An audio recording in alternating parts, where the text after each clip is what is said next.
तृतीय अध्याय। सेनापति सहित महिषासुर का वध। जगदम्बा के श्री अंगों की क्रांति उदय काल के सहस्रों सूर्य के समान है। वे लाल रंग की रेशमी साड़ी पहने हुए हैं। उनके गले में मुंडमाला शोभा पा रही है। दोनों स्तनों पर रक्त चंदन का लेप लगा है। वे अपने कर कमलों में जप मालिका, विद्या और अभय तथा वर नामक मुद्राएं धारण किए हैं।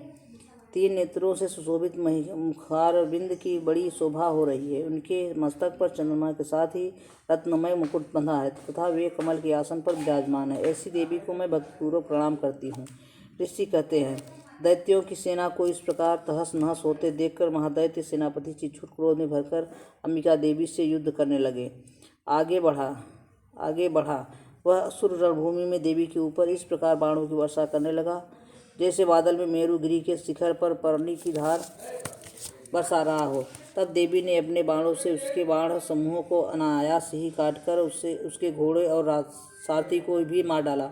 साथ ही उनके धनुष तथा अत्यंत ऊंची ध्वजा को भी तत्काल काट गिराया। धनुष कट जाने पर उनके अंगों की अपने बाणों से बीत डाला। धनुष, रथ, घोड़े और सारथी के नष्ट हो जाने पर वह असुर ढाल और तलवार लेकर देवी की ओर दौड़ा। उसने तीखी तलवार धार वाली तलवार से सिंह के मस्तक पर चोट करके देवी की बाई भुजा में बड़े वेग से प्रहार किया। राजन, देवी की बाह पर पहुँचते ही वह तलवार टूट गई। फिर तो क्रोध से लाल आंखें करके उस राक्षस ने शूल हाथ में लिया और उसे उस महादैत्य भगवती भद्रकाली के ऊपर चलाया। वह शूल आकाश से गिरते हुए सूर्यमंडल की भांति अपने तेज से प्रज्वलित हो उठा। उस शूल को अपनी ओर आते देख देवी ने भी शूल का प्रहार किया और उससे राक्षस के शूल के सैकड़ों टुकड़े हो गए। साथ ही महादैत्य चिच्छुर भी धज्जियां उड़ गई। वह बाणों से भी हाथ धो बैठा। महिषासुर के सेनापति उस महापराक्रमी चिच्छुर मारे जाने पर देवताओं को पीड़ा देने वाले चामर हाथी पर चढ़कर आया और उससे भी बड़ी देवी के ऊपर शक्ति का प्रहार किया। किंतु जगदम्बा ने उन्हें अपने हुंकार से ही आहत एवं निष्प्रभ करके तत्काल पृथ्वी पर गिरा दिया। शक्ति टूटकर गिरी हुई देख चामर को भी बड़ा क्रोध आया। अब उसने शूल चलाया, किंतु देवी ने भी अपने बाणों द्वारा काट डाला। इतने में ही देवी का सिंह उछलकर हाथी के मस्तक पर चढ़ बैठा और उससे दैत्य के साथ खूब जोर लगाकर बाहुयुद्ध करने लगा।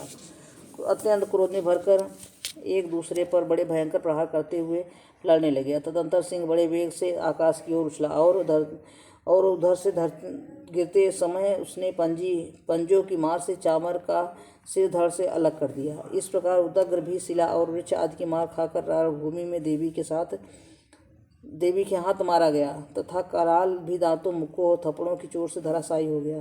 क्रोध में भरी हुई देवी ने गदा की चोट से उद्दत का कचुमन निकाल डाला। भिंदीपाल से वास्किल को तथा बाणों से ताम्र और अंधक को मौत की घाट उतार दिया। देवी भी 3 नेत्रों वाली परमेश्वरी त्रिशूल से उग्रास्य, उग्रवीर्य और तथा महानु नामक दैत्यों को मार डाला। तलवार की चोट से बिलाल के मस्तक को धड़ से अलग कर दिया। दुर्धर और दुर्मुख इन दोनों को भी अपने बाणों से यमलोक भेज दिया। इस प्रकार अपनी सेना का संहार होते देख महिषासुर ने भैंसों का रूप धारण करके देवी के गणों को त्रास देना आरंभ किया।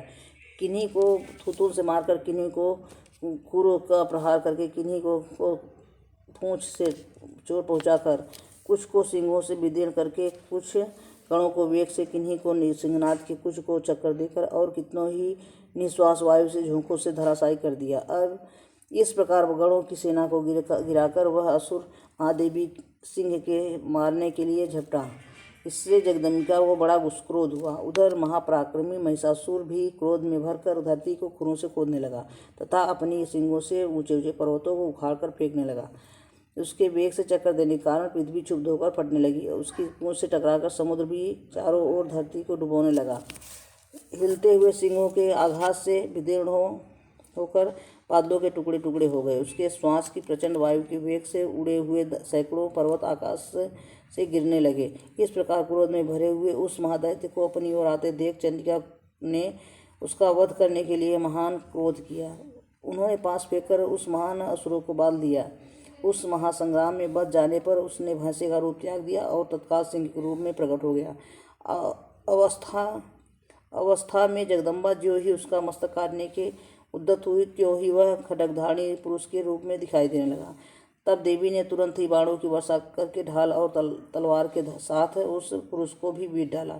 इतने में भी वह महान गजराज के रूप में परिणित हो गया तथा अपनी सूंड से देवी के विशाल सिंगों को खींचने और गरजने लगा। खींचते समय देवी ने तलवार से उसकी सूंड काट डाली। तब उस महादैत्य ने पुनः भैंसे का रूप धारण कर लिया और पहले की भांति चराचर प्राणियों सहित तीनों लोगों को व्याकुल करने लगा। तब क्रोध में भरी हुई जगदम्बा चंडिका बारंबार उत्तम मधु का पान करने लगी और लाल लाल आंखें करके हंसने लगी। उधर वह बल और पराक्रम के मद से उन्मत्त हुआ राक्षस गरजने लगा और अपने सिंगों से चंडिका के ऊपर पर्वतों को फेंकने लगा। उस समय देवी अपने बाणों के समूहों से उसके फेंके हुए बाणों को चूर्ण करती हुई बोली। बोलते समय उनका मुख मधु के मद से लाल हो रहा था, वाणी लड़खड़ा रही थी। देवी ने कहा, ओ मूढ़, मैं जब तक मधु पीती हूँ तब तक तू क्षण भर के लिए खूब गरज ले। मेरे हाथों तेरी मृत्यु हो जाने पर अब शीघ्र ही देवता गर्जना करेंगे। इसी कहते यो कहकर देवी उछली और उसके महादैत्य के ऊपर चढ़ गई। फिर अपने पैर से दबाकर उन्होंने सूल से उसके कंठ में आघात किया। उनके पैर से दबा होने पर भी महिषासुर अपने मुख से दूसरे रूप में होने लगा।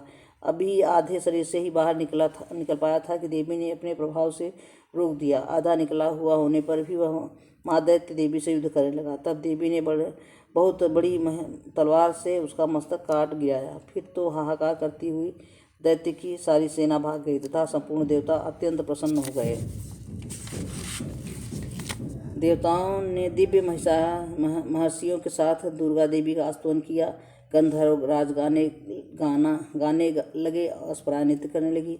इस प्रकार मार्कंडेय पुराण में सार्वजनिक मंत्रों की कथा के अंतर्गत देवी महात्म्य में महिषासुर वध नामक तीसरा अध्याय पूरा हुआ।